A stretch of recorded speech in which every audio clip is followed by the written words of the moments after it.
Welcome to the last breakfast. Please enjoy the video. In this video, I will explain how to manage economy in TFT. To start, focus on building your gold early.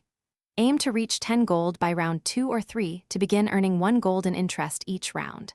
Decide whether to pursue a win streak for bonus gold or a controlled loss streak for higher item priority and gold.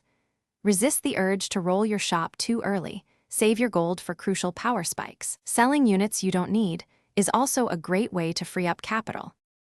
As you transition into the mid-game, maintaining your interest income is key. Try to keep your gold above 20 or 30 to maximize the 2 or 3 gold interest you receive each round.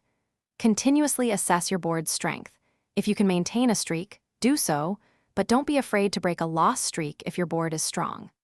Leveling up to 6 or 7 at the right time can significantly improve your chances of finding stronger units. Always scout your opponents to see what units they are building. In the late game, your gold management shifts towards finding specific units.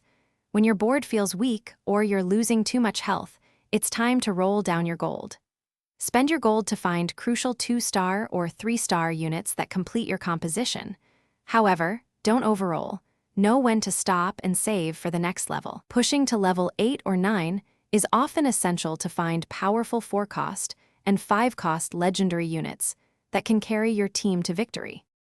To truly master TFT economy, you must understand all your income sources: base gold, interest from saved gold, and bonus gold from win or loss streaks. Use your gold wisely, either to level up and access higher-tier units or to roll for specific units to complete your powerful composition.